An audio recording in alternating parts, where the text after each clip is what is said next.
I'll show you. You know, it's pretty cool though. My natal sun opposes my natal Pluto. So the way this has manifested in my life, I realize is that, like, whenever my ego goes out of hand, Pluto tends to put me in check by causing dramatic transformations, Yeah. Um, like for instance, I feel like recently a dramatic transformation occurred. So I smoked like, let me see, 56 grams of weed in just 2 weeks, right? And you know, 56. in 2 weeks I Say smoke a 56. lot. I said 56 grams, bro. I smoke a Wow. lot, dude. Wow, that's it. Because I smoke, but not 56 grams, bro. Maybe the most is like 7 in a week. But generally, but to be fair, I've cut down a lot. And what is it, indica or sativa? It was indica. Wait, one was in. Wow, you So I must have smoked slept. 28 grams of indica and then 28 grams of hybrid. Hybrid is like both. Yeah. Yeah, obviously, yeah. But see, you're a Gemini, right? Hmm. Because I've actually, this is another really good talk we can do on astrology and weed. I've done a bit of research on I this. want to do that. Like, I always wonder, like, yo, what the fuck? Like, Bro, because. I've come to a conclusion of I've clocked I'm not saying I'm an expert on it, but I've clocked a little pattern. I find that people who are like earth and water signs, I would say sativas are better for them because if you're already grounded and earthy, an indica, see, this is the difference of getting stoned and getting high. Indicas get you stoned and sativas get you high. So Oh, wow. I It's say if you're an earth or water sign and your smoke material, sativa. you don't want to get stoned because you're already down. So I'd Yeah. say you would have to have a sativa to bring you back up. Whereas if you're a fire and air sign, I would say an indica is better for you because it brings you back down. Yeah. Does that make You know what's sense? interesting? I prefer sativa. Yeah. Same me as well. I prefer sativa Yeah. because I think it's better for when you're researching and doing. I think indica's just for like literally if you finish work and like you got stiff muscles and you just want to relax and chill out. That's what indica's for. But to get Yeah. creative, it's all about sativa.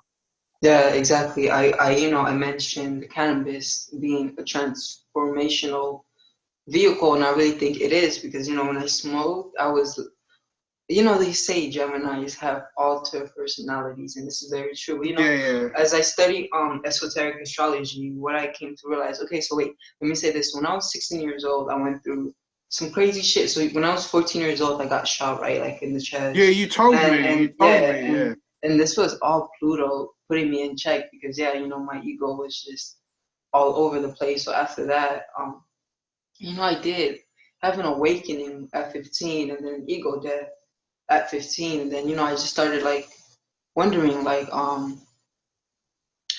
who the fuck am I? Like, why am I here? Like, when I got out of the hospital, there was this point in my life where I felt like, wait, am I dead? And am I like in another paradigm, like in another reality? Like Yeah, in another how realm. Yeah, yeah, yeah. exactly. Like, how am I supposed to know that this isn't a possibility? But so, a while, I was just smoking weed, But when I smoke weed, I'm also Pisces ascendant, so I do tend to utilize cannabis as a form of escapism. So I wasn't just escaping my reality and, all the crazy shit. Like, I wasn't really dealing with the issues. Like, I was really victimizing myself. Like, I was really blaming the guy who shot me for my issues. And then one day I was like, I need to get my shit together. So I stopped smoking. And there was this book that came to me. It was this book on self-discipline. So, I got it. It was an audiobook. So I would listen to it. And this guy, was just talking about self-discipline, talking about responsibility and things of that nature. So I got myself disciplined, and then what had happened was there was a split in my personality, in the sense that the way I felt was like this vessel I'm in a sense, is like, I used slave, I did, and I felt it as like, this vessel was a slave for my higher self, for me to get done what I needed to do. So, I started utilizing this vessel for me to do what I needed to do on this earth, so I stopped playing around. And then later on, like just recently, that guy who was talking about esoteric astrology was talking about this. It was just like how at the esoteric level, the split between Gemini is the higher self and the lower self. I'm like, holy shit, I've gone through that, Yeah, man. It's pretty cool. Brother, like, I can say, like, if I didn't smoke weed, I was very late. I started smoking when I was 30, only like 5-6 years ago. That literally just brought me to like a different world, next level. I got into all this stuff, and it's amazing because it just literally, it's like it goes back to what you were saying about, I was stuck in the hardware biology for 30 years of my life, but once I had that Mary Jane, it got me to understand the software and how things work mentally and spiritually, and I'm so happy for coming across it and experimenting with it. It's made me a lot. I think it's brought the more true self out of me. Do you get what I mean? Whereas before I was just going along with society and, just to please your parents or whatever. But now I am me, and I'm thankful for that. I mean, it can be if used in a proper way, like anything, if you use it instead of abuse it, then it can help you. Definitely. What's it called? Mary Jane, she is the most seductive plant. She's the most seductive plant, in the, what's it call it?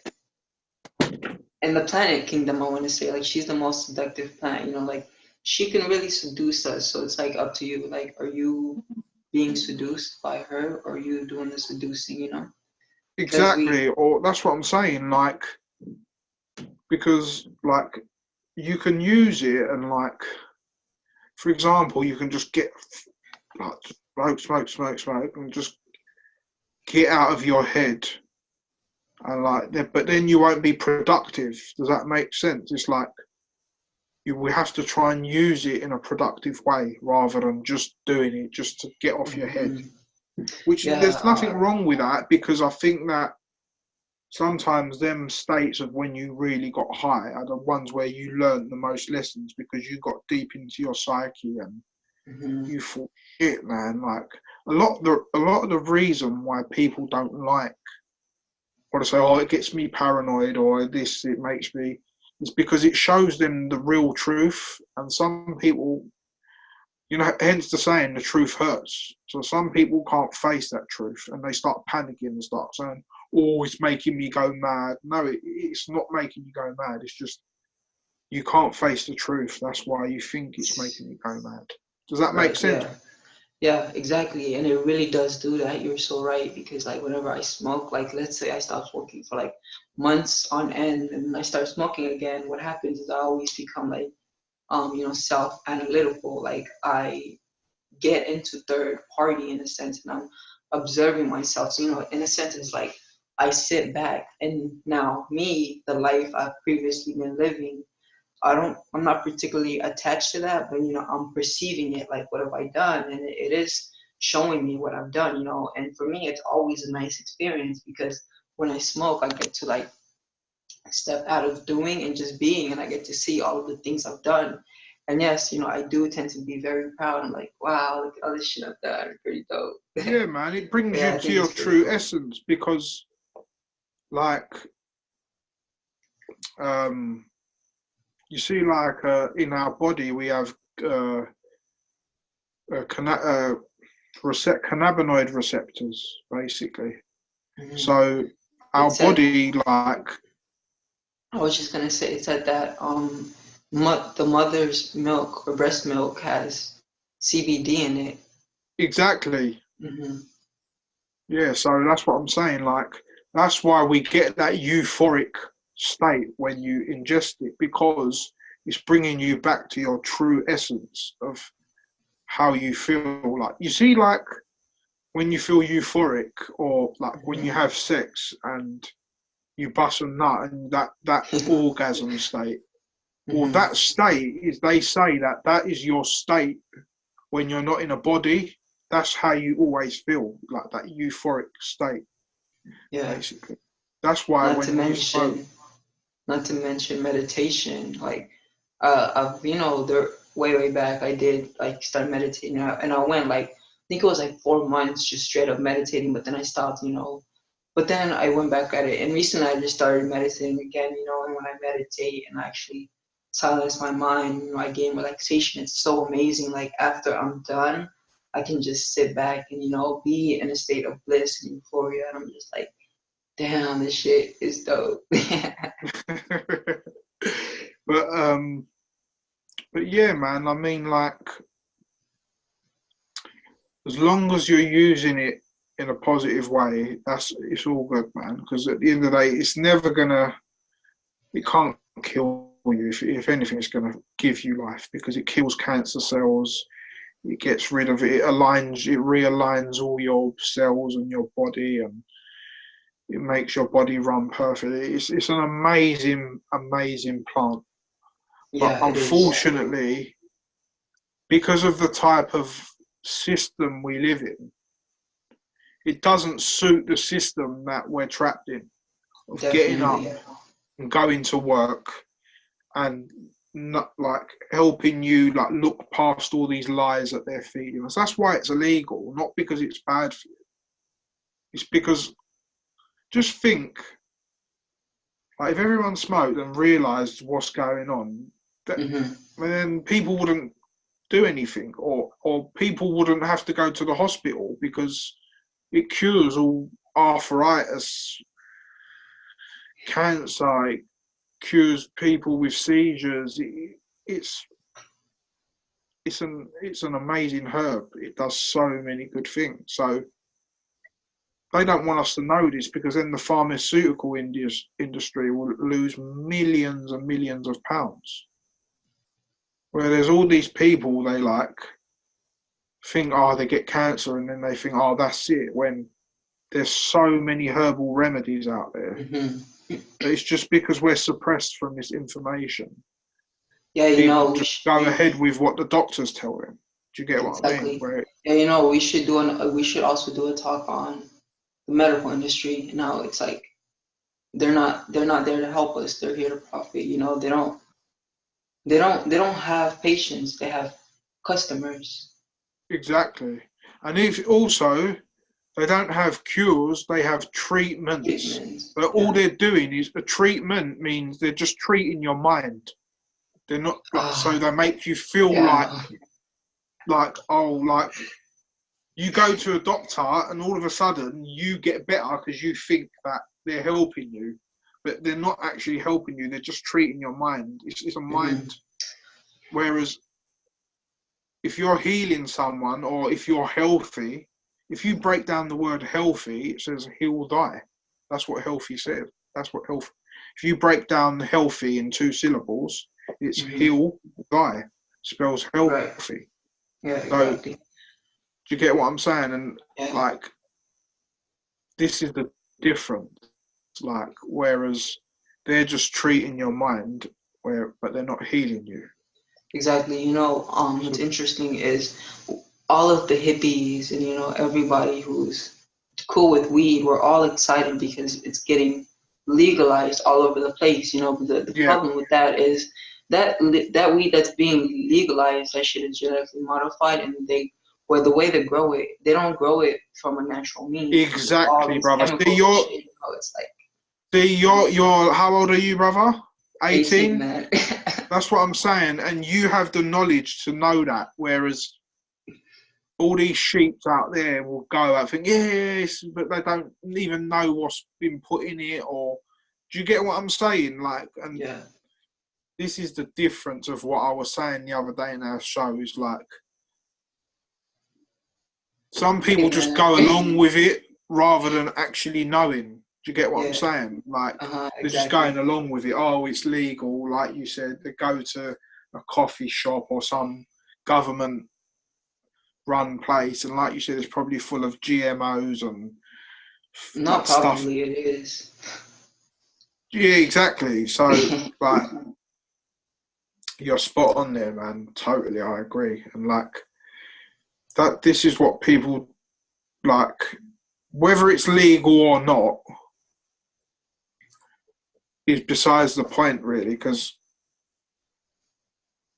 like I say, like, because even if it's not, people will still smoke it or use Exactly. it. You get what I'm saying? So it's Oh, better off that we like yeah. kind of utilize it in our own way rather than, like you said, the government do it and put all this shit in it and whatnot. Do you get what I mean? Yeah. It's like It tobacco makes. as well.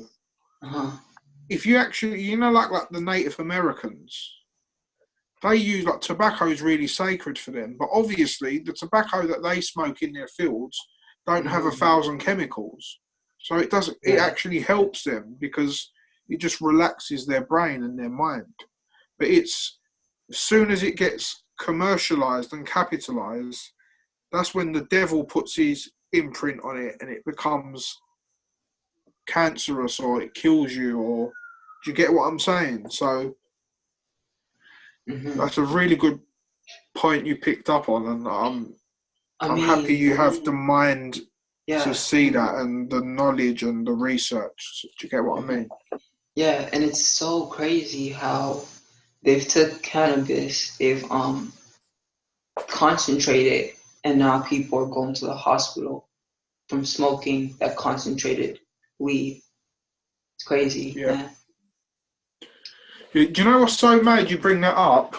I'll show you. I've got another book, right? Hmm. It's called Aphrodisiacs. Yeah. And in here, I think it mentions about how cannabis is used as an aphrodisiac. And let me see if I can find it and just Hold read on, you. wait. What exactly is an aphrodisiac? An aphrodisiac is something that is used to kind of enhance your Technically, sexual. no. Oh. Huh? Wait, yeah, I was off. Never mind. Keep talking. Yeah. An aphrodisiac is connected. It's got it here. I'll read it to you. It says an aphrodisiac is connected with the foods and techniques and art of forms which different cultures have used to increase sexual desire and pleasure, basically. But there's some techniques they put in here that it will, like, just say for example, right, you're feeling really horny and lustful, and you just, I'm just Hmm. using this as an example. Well, in here Right. it says that the Greeks used to uh, make their people have really cold showers because it would cool down the body. And then this was a way of you saving your seed. Like, let me see if I can Wow. find the exact. I'll read it to you. 1 second. Aphrodisiacs, aniseed. Yeah, it's all about literally. It's all about every herb and plant, and it tells you how it can help you sexually. Or so let me try and find that. Oh, where was it? I don't know what section it was in, but I've read it because, yeah, look, it's even got about, I don't know if you can see, I also think the because. astrology wheel and all that in there. It talks about. I'll read it to you. Mhm. It says most of the early European herbalists believed that some correspondence between the zodiac and those plants which affect the human body. For example, a plant dedicated to Venus was thought to affect both sexual performance and function. Different parts of the body were also to be associated with the various astrological signs. This link could be either negative or positive and can therefore be included among occult aphrodisiacs. In caressing or massaging your lover, it may be useful to refer to illustrations of astrological correspondence included in Nicholas Kalupa's original Herbal. If your lover is a Taurian, it may be worth looking for erotic trigger points in the area of the neck. With a Cancerian, try the breast, and if the sun was in Scorpio when your partner was born, proceed straight to the genitals. Yeah. Yeah, man, it's so interesting. I was reading this book, right? And it was an astrology book.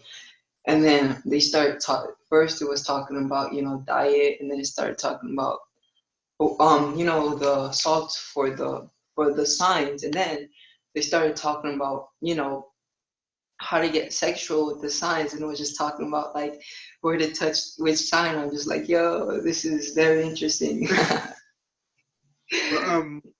But But I also think because Venus is a feminine planet, I really do feel like it affects our Taurus. I mean, our Venus. My Venus is in Taurus. That's why I said that. I really think it affects us in a Taurian way or a Venus way.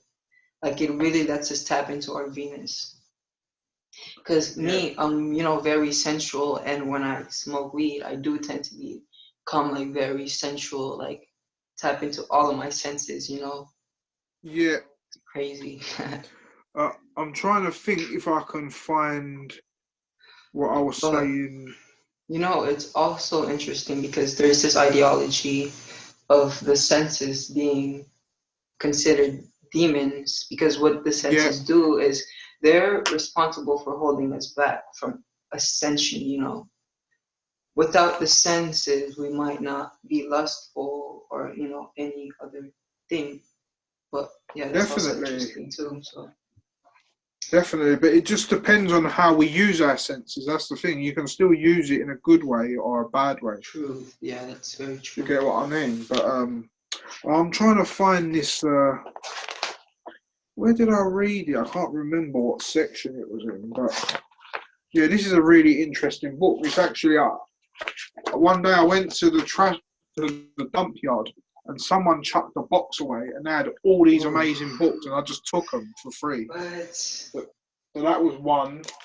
And let me see if I've got any other things to show you.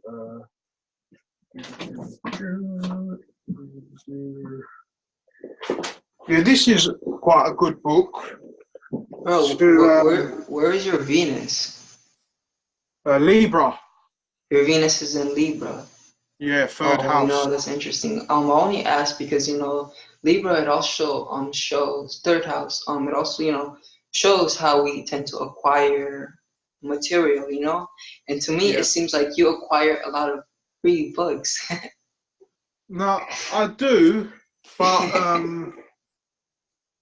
yeah, I do read books, but I'm not like a massive book reader. But like, yeah, this is a good book. Like, it's on like the chakras and stuff. I don't know if you can see that. Yeah, another good book on the chakras is this one. I forgot the author, but the book is called The Wheels of Life. And it's this lady, and she goes through all of the chakras. It's a good book too. Yeah, I've got some proper cool astrology books, but the thing is, I don't have them here. I've borrowed them to someone. But when we do some shows, I want to read some stuff. I'm going to try and get it back before next week, because if we do this planet show, there's some interesting stuff in there I want to read out. It's a book called Practical Astrology. Yes, that book. I found it in a charity shop, and it's a really, really cool book. Let me see I do think it's my Mercury influence, or just the fact that I'm very Geminian. But most of my books, I'm very connected to technology, but most of my books are on PDF. So I have like the same. Yeah, I have a shit ton of books on my phone, and I have that book too, Practical Astrology. Like, I mean, I like it because the basics. It's like if you don't understand the basics, then your foundation is weak. So you should start with the basics and then build upon it. Yeah, it is basic, but it's still a good book. Yeah, one Practical second. Astrology. See what else I've got. Uh, yeah,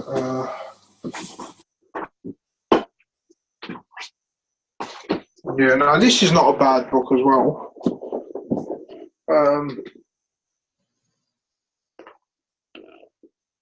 Where science and magic meet. You know, it's interesting. You know, it's interesting.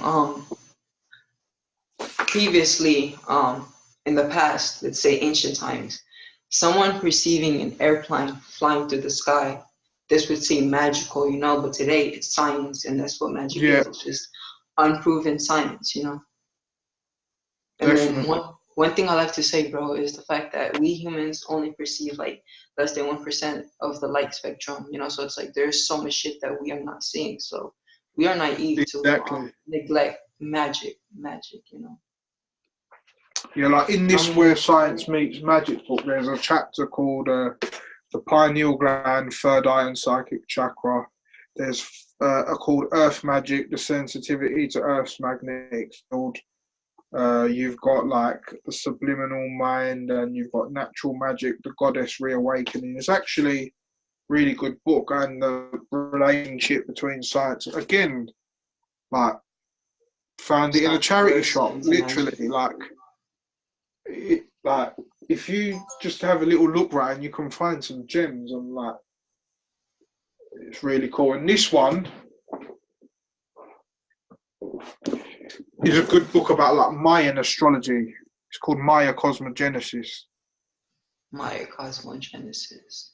Yeah, they talk about like constellations and how they built particular like monuments in reference to particular constellations, and it's really interesting actually. Yeah, you know, to me, I find it to be just ridiculous how many people, well, you know, now it's less, but how many people tend to disregard astrology to be a pseudoscience when it's in our past, you know, like so many of these developed, I want to say advanced ancient civilizations, they utilized it, and that was why they were advanced, you know, because they understood astrology, but on top of that, they utilized nature, and they respected nature. Definitely. Yeah, man, it's crazy. Look, we've just done a talk, and it's like we've mentioned, for example, like 5 or 6 different topics, like briefly. But what I'm saying is, like each of them could be like a show. Does that make sense? So, like, it's crazy. Like someone watching this might think, "Oh, this is a lot of info," but literally, we've just like touched the surface. Honestly, like we're just building, bro. Like we're just building. Yeah, that's what it's about. Like, but yeah, like that, like the weed and astrology thing. I think we should definitely do one on that. That would be really interesting. And because there's like, I looked up like how particular strains are suited for particular people. Like, 1 second, I've got it here. So I'll tell you like what the one for Gemini is. Pretty cool. Are you recording this? Yeah, luckily it's all recorded. I'm thinking of like, you know, releasing this. yeah. What I'm saying is come out although it's natural, it's up to you. If you want to upload it, I don't mind at all. Yeah. So, you know, there is sometimes these ones are like, yeah, this is just a builder, like you said, isn't it? So let's go. So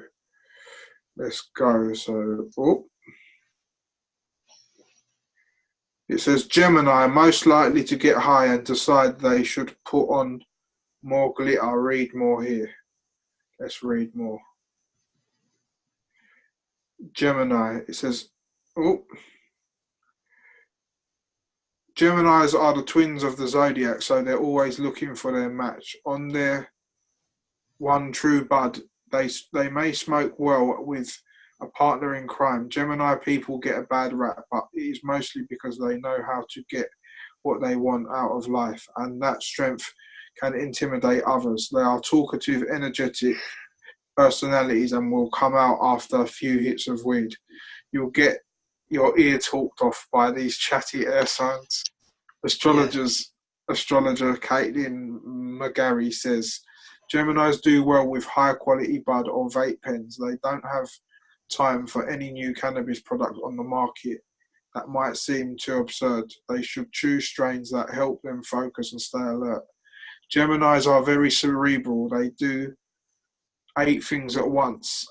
Astrologer Lisa Stardust, who's a Gemini herself, says that Geminis overextend themselves and work too hard to the point of exhaustion. She adds anything too heady will leave them in couch lock, which is not where the Geminis like to be. However, anything too speedy might also cause them to combust as they do things in pairs.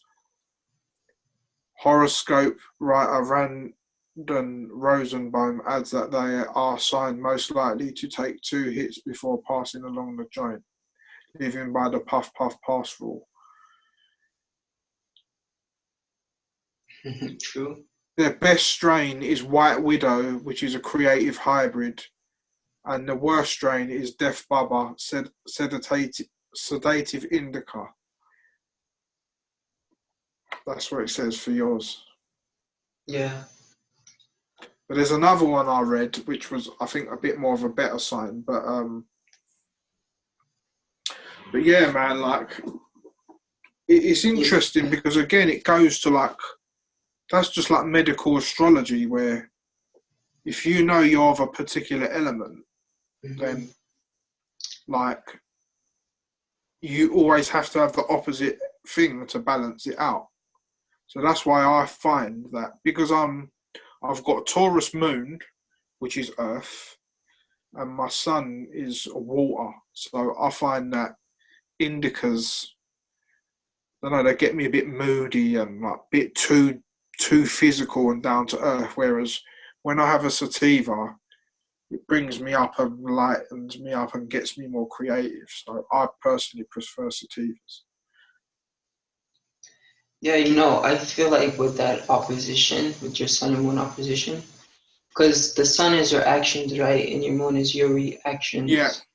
So I feel like, you know, in a sense, sometimes it might be that there can be like a tug of war, in the sense of, like, maybe sometimes you just want to just sit down and lay back and chill, but then maybe Scorpio might want to get up and do things or just explore. Yeah. But I mean, the cool thing about this is I feel like with oppositions, you kind of get both sides of the world. So in a sense, you're kind of like fortunate enough to see things from both sides. But the bad thing about it, bro, is the fact that this can be a tug of war. So sometimes it might take longer, but because it's taking longer and you have to put in more work, you actually, when you do get to it, you actually do it pretty well, you know. Bro, you see what you just said there? Mm-hmm. Is spot on. Like, with me, yeah. Mm-hmm. Like, just say I've got something in my mind, right, and I want to do it. I will do it, right? I will eventually get there. But like you said, it takes me long. Like, I'm not one of them people that will just get up and do it. I will eventually. Mm-hmm. But it's like you said, there's this battle. It's like with me, like, I'm quite. I wait for the right time, if that makes sense. I'm quite. Yeah. I guess that's more of my Scorpio kind of trait, like tactical and waiting for the right time to do something. Do you get what I mean? Mm-hmm. And like, so that opposition thing you said is really true, because like I see that in myself sometimes, like where I want to do something, but then your emotions are saying no, not yet, and then you just having this little tug of war, but then eventually I'll get there. Yeah, I mean, my moon and my sun are in conjunct, so luckily I'm lucky. But you know, my sun is opposing my Mars, which is a good thing and a bad thing. There's always a good and a bad, you know. I think it's cool. Yeah. Yeah, my Mars, I've got a weak Mars place. Where's your Mars? My Mars is in Sagittarius, and it's in the 9th house, so it's not that bad. Yeah, see, my Mars is in Libra. It's no good. Mm-hmm. I'm like, but it's conjunct with Venus, which when people have read my chart, they say, "Oh, that's good," but because that's like Adam and Eve, isn't it? Like Mars is Adam and Eve is Venus, so it's like it's good that they're together, but like Mars don't like Libra because obviously it rules in Aries, so it's in the opposite sign.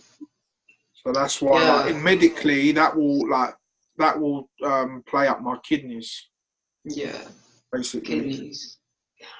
Yeah. It's interesting. In a man's chart, Venus represents what he is attracted to in a woman, but in a woman's chart, Mars is what you look at to indicate what she's attracted to. Yeah. Yeah, they are opposing like that in a sense. Mars being very masculine, and Venus being feminine. Yeah, I mean, I guess Venus in Libra is like, yeah, I do like artistic women. I do. Like, I'm not into like. I love like women that are into astrology and. Do you get now in my life? Do you get what I'm saying? Rather than just liking someone because they're hot or whatever. Obviously, that plays a part for me as well. I do. I'm not just like. I'm not going to sit here and act like I'm all just go with the spirit and not because I'll be lying. Do you get what I mean? So I do like physical appearance is important, but it's not the main thing. It's got to be a balance of both. Hence, I guess why it's in Libra. Yeah, I think exactly. this is in Libra because I like women who are feminine, but at the same time, I like women who are like logical, strong and know their stuff. Like, for example, if you think of Libra, you've got Venus, which is feminine, but you've got that Saturn which exalts in Venus, and that's more in Libra. In Libra. Yeah, I mean Saturn in Libra. Saturn is exalted in Libra. Yeah, in Libra. Sorry, I said that wrong. Yeah, so like that kind of like might give them a bit more of a not so like washy kind of vibe. It might, can I say, not a masculine, but like more of a strong character, if that makes sense.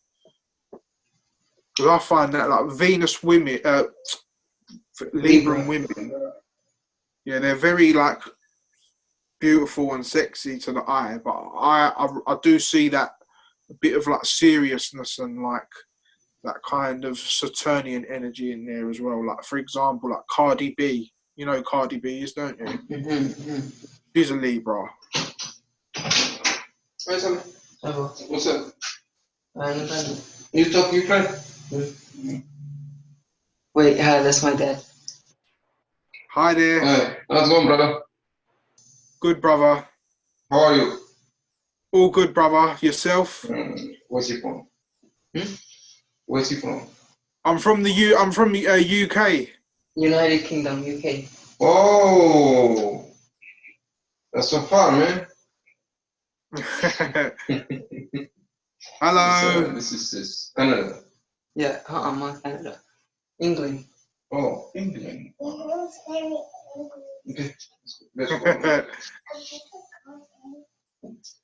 But yeah, like for example,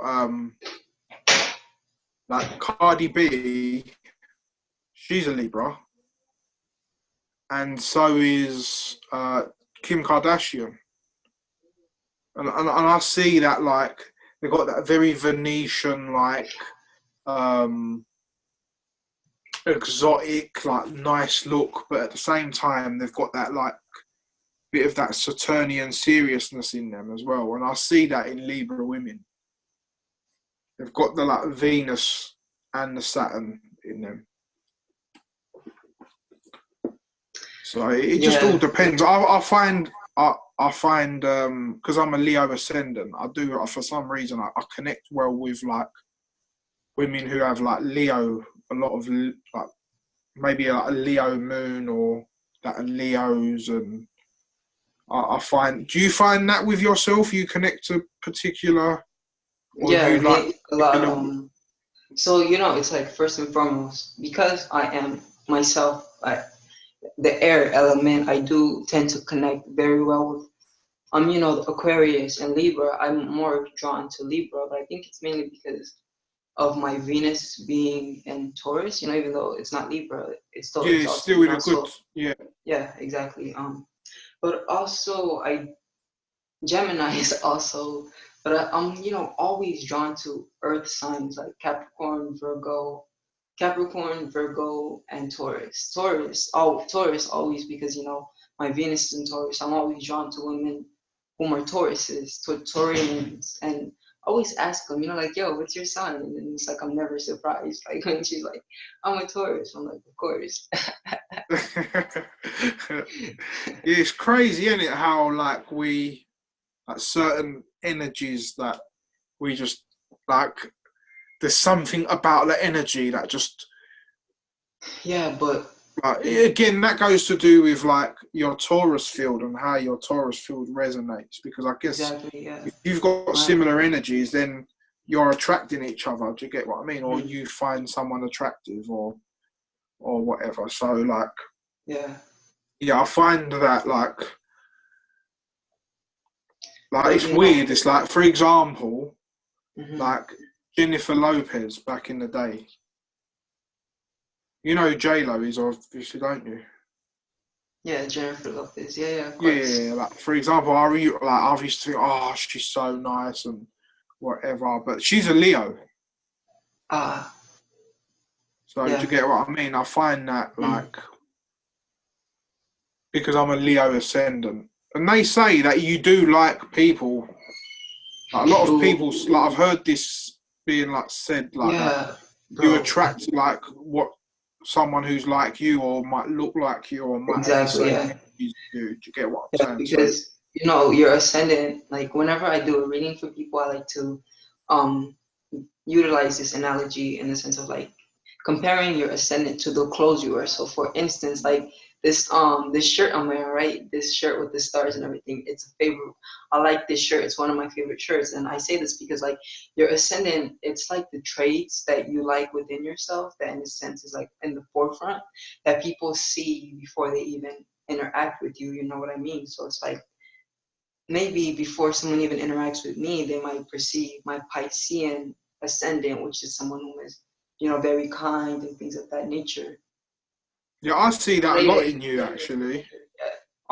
Like that's why I thought you was a Pisces for all this time, because I remember you mentioned to me you're a Pisces ascendant, but like for some reason I thought you was a Pisces sun, but just the way you look and the way you are, I do see that Piscean energy in you. Do you get what I mean? But like, yes, I mean, do you see the Leo energy in me? Be honest. No, I if you don't, it doesn't matter. No, bro. I like Bro, to be honest, I feel like I see more Taurus, and I was gonna say Taurus, but then I remember you're like your sun in Scorpio, so I'm like, wait, that's the opposite. But then I remembered your moon in Taurus. Yeah, I see more Taurus. More of Taurus. Yep. Yeah, that's good. No, that's good. I like hearing people's opinions and like to see how other people perceive it. Do you get what I mean? I mean, yeah, because people say that, like, there's also astrologers say that your moon sign is really who you are because that's how you react to things and how you emotionally are. But like you can make a chart just from your moon, so like where your moon is, like the house. Well, I haven't really looked into this, but I understand you can do this, so I would assume because I'm Gemini moon in the third house, then my the next would be, Cancer in the fourth house. And I feel like this would just simply indicate that in the home, I react. Like in a home situation, I would have the tendency to react in, a Cancerian caring way, and then so on and so on and so on. But I don't even know if I got that right because I would have to look more deeper into that. If you've Cancer in your fourth house, then that's how you will react. Well, from my ascendant, my Cancer would be, my fourth house, I think, is in Gemini. Yeah, my fourth house is in Gemini. Oh, okay. Yeah, so my fourth house is Scorpio. So, yeah.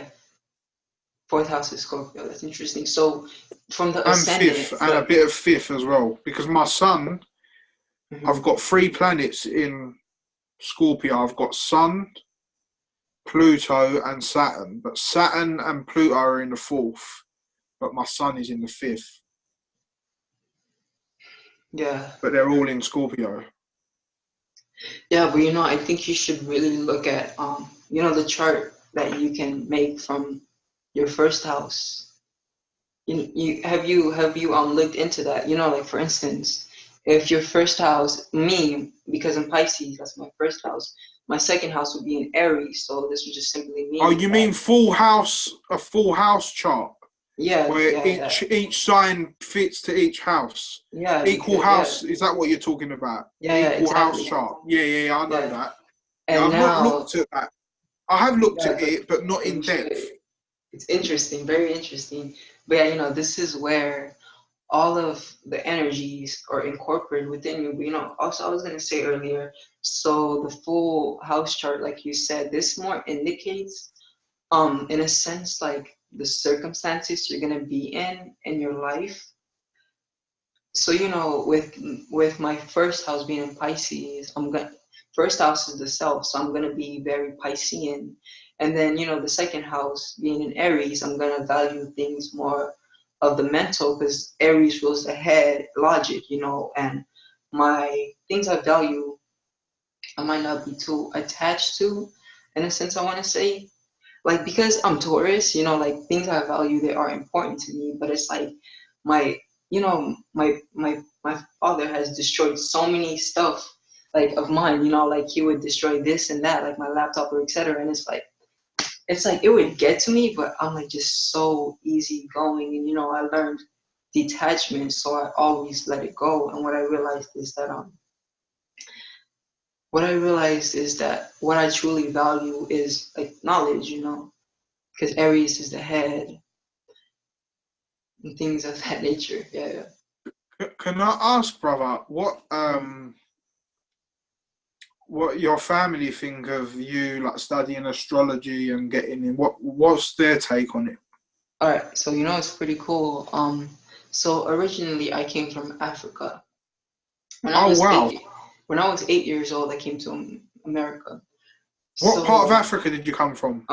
Central Chad. So back there, I was named after one of my uncles, right? One of my uncles' names, so my real name is Saleh. So one of my uncles' name was Saleh as well. And what this guy did, he was also doing readings, like predictions and things of that nature. So, my dad, he says that he's like, I mean, it's not particularly a surprise because your uncle, whom you're named by, was doing the same thing. And I guess, also, I don't know who it was, but someone I was talking to was like, yeah, your name is going to indicate how you're going to portray yourself, in a sense, simply because names hold vibrations, but Yeah, exactly. Because if you're being called something all the time, mm-hmm. which is a particular vibration, then that vibration will be attached to you. Because it's like, for example, for me, right, my name's Mehmet, yeah? Right? But Mehmet is just a shortened name for Muhammad. Like Muhammad, the prophet, the messenger. Mm-hmm. Yeah, and obviously, like, for example, I have, like, my North Node is in Gemini, and, like, in the 11th house, and I've made a crazy... I'm going into something here, but we'll save this for another show. I've made, like, a really... You know how, like, Jesus is connected to, like, Jupiter and, like, Zeus and, like, Pisces? Mm-hmm. Well, I've come up, like, with an idea that, like, Muhammad, the prophet in Islam, is connected to, like, Mercury and Aquarius, because he's the messenger, and Mercury is the messenger, and in Aquarius, there's do you know about, like, deacons? Like, each sign is split into 3 sections. Do you know about that? Are you talking about, like, the degrees? Yeah, like, obviously each sign is 30 degrees, right? Yeah. but each sign is split up into 3 parts of 10 I get what degrees. you're saying. Like, Yeah, they're the so every deacons. 10 degree, they kind of, in a sense, shift energy, right? Like Yeah, a Gemini who is like this degree will act different than a Gemini that's this degree. But I mean, yeah. yeah. But what I'm saying is, one of them deacons Mm-hmm. in Aquarius is called Pegasus, which is like a white horse. And Muhammad rode to heaven on a white horse in the Quran. And Mercury exalts in Aquarius. And he's the messenger, Mercury the messenger. So that's why he would be God's messenger. And it relates to the I know. Because why would he know why would only God give him the message to give to everyone? Do you get what I'm saying? So I feel like Aquarius symbolizes that pouring of the spiritual waters, and he's the messenger of who's pouring it out. Do you get what I'm saying? So like, I've explained it very briefly and all over the place, but I would like to, because I had some notes that when I do a show with Santos, I wanted to talk to him about this because he's very like knowledgeable in astrotheology. So, because I've read the Quran and I've made so many connections with things. I'm like, just like the Bible, there's so much astrotheology in it. But it's just sometimes when you explain it to people that don't have a clue, it might sound all over the place, but I've definitely like seen that there's some connection between like Aquarius and the Prophet Muhammad. Like I've noticed that. I don't know if I'm right or wrong, but this is why I want to discuss my ideas with people who know their astrotheology and see if I'm along the right lines.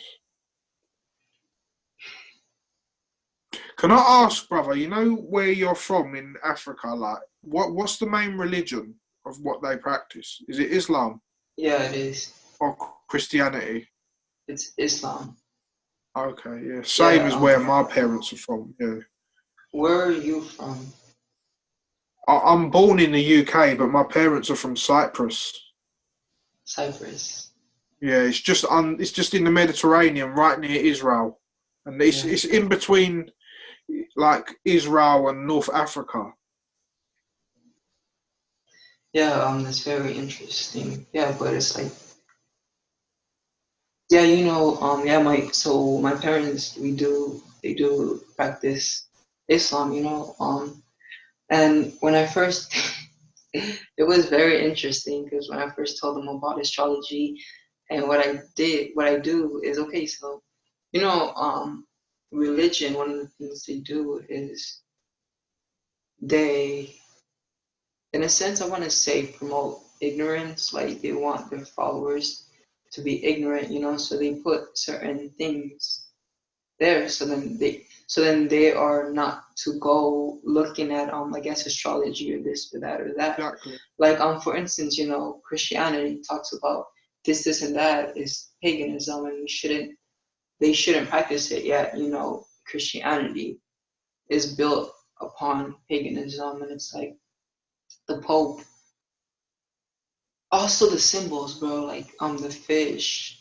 that you know the hat that the Pope wears, Yeah. so just the symbols, it's all astrological, you know. But on top of that, you know, the Pope, they are like in a sense sun worshippers, I want to say.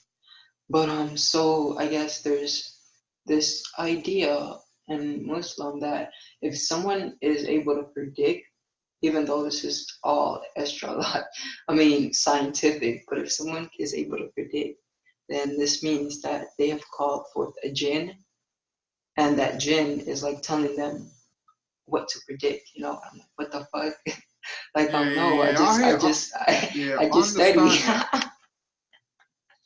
But the thing is, it's not predictions. Like, this is like what I was trying to get at in our first show. Like, it's not about predicting, it's about knowing. Do you get what I'm saying? We don't, Exactly. like, me and you don't predict that this is this and this is going to happen. We just understand the energy. This is why we can maybe see, this person's acting like a Taurus, or this person's acting like a... Like, obviously, I'm sure you play that game a lot where you think, oh, I wonder what this person is. And I do it all the time. And I'm not saying I'm always right, but I'd say I'm more right than I am wrong. Do you get what I'm saying? Mm-hmm. So, like, again, it's just... Yeah, I mean, we're never all going to always agree anyway. So, it is what it is, man. Like, Yeah. just, Always confused. as long as we're using it in a positive light to help each other and to enlighten people, that's what the main thing is. Yeah, exactly. But at the end of the day, everything is a tool, right? You can use the Bible to enslave someone, or you can use it to free them and show them that it's all esoteric science and it's about biology and it's about astrology. Do you get what I'm saying? Yeah. Like, it just depends on how you utilize that tool. Like, for example, like money, you can utilize it to do good things, but you can utilize it to do bad things, like go to war and make bombs and whatever, or you can utilize it to make shelters for homeless people. Everything's a tool. It just depends on how you use it, basically. Yeah, everything has its two polar opposites, negative and positive, always. Like I like to say, I don't know if I said this earlier. I think I might have, but like the people practicing Reiki healing, the people Reiki, Reiki, the people that do tremendous miracles by utilizing energy, and the people whom are satanic and are calling forth satanic entities. They're both utilizing the same energy, like same chi, because but yeah, chi but just using it in a different way. Yeah, exactly. It's all about the intentions. Like, chi is a tool, and it's the intent that determines everything. Exactly. It's like, for example, right?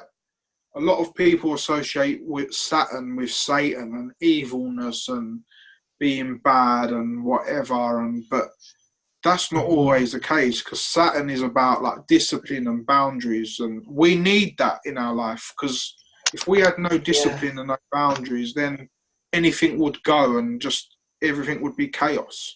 So what I'm saying is, we need that Saturnian energy, but what the elites are doing is using that discipline and boundary in the sense of saying, oh, you can't smoke cannabis, or you can't do this, or you can't do that, and if you do, we're going to punish you.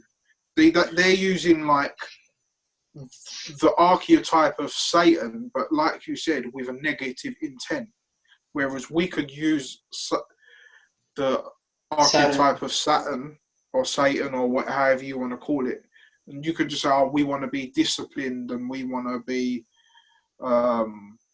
good, healthy eaters, and we want to save our seed. And do you get what I'm saying? That's still a part of Saturnian energy, but it's just doing it for a good cause. Yeah, so in my readings, whenever I get to Saturn, one of the things I like to, an analogy I like to utilize is I like to be like, so you can perceive Saturn as a farmer, and now what Saturn has done is it has taken you and it has planted you, and now it's like it has indeed like cut off access to whatever placement Saturn is in. But what Saturn is now doing is it's like every day it's like watering you, and it's giving you water, and then one day you're gonna like root and you're gonna sprout and it's gonna be beautiful. But another thing I like to say is Saturn is like, it's responsible for putting us through trials and tribulation, but it's like diamonds are formed under pressure, and that's what Saturn is doing. It's like making you go through all of this stuff, so then you understand how to channel that energy that Saturn is, giving you. It was also very beautiful because last time I was talking to Santos, he mentioned how Saturn is also, it indicates where we are gonna find, great success in our life, because Saturn is where you are receiving discipline and everything. So it's like a lose-win situation. But It's like the tough love. It's like exactly. It's like the one that teaches you your lessons, but in the end, it will all be worth it. Mm-hmm, And exactly. mine's in Scorpio, and I can definitely see that. It makes sense for me. And then it's also conjuncting your sun. Saturn is conjuncting your sun. Yeah, but I think Saturn is in like 9th degree and my sun's like 26 degrees. So they're not right conjunct, but they're still in the same sign, obviously. Yes, my Pluto, I think my Pluto is 0 degrees Scorpio and my Saturn is 9 degrees and my sun is 26 degrees Scorpio. So, yeah, I mean, yeah, it's very interesting stuff, man. But brother, I don't mean to cut you short, but I have to kind of call it a day now because cool, man. I've got work tomorrow, man. But this has been a really good build. I'm interested. It's good that we did it, even though we didn't kind of plan to do it. Structurize it.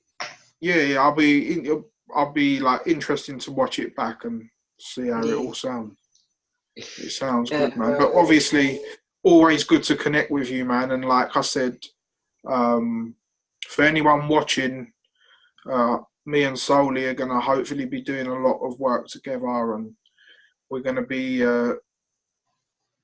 touching up on different subjects and relating it back to astrology and how it all connects and works. Not just astrology, but the thing is, once you understand astrology, it connects to everything anyway. So kind of like our language we use to decipher things, basically. Would you agree, Soli? Definitely. I agree. Once you understand astrology, you understand everything else. Opens up, like Santos says, astrology. Astrology explains the 12 energies of the universe. It also explains cycles and things of that nature. Everything can be tied back down to astrology. Definitely. Yeah, bro. It's really nice talking to you, man. Such a nice build. Definitely, man. Yeah, namaste, bro. You have a nice rest, and hopefully we can talk next week. Legit, even though this was a nice talk. Yeah, definitely, man. Yeah, and for the viewers, we hope you guys can take something out of this, because this is very informational dense. And like I said, we've only touched on things on the surface, really. We haven't even gone in. So dove in deep. Yeah, true. It's all good. Yeah, but yeah, like they say, namaste.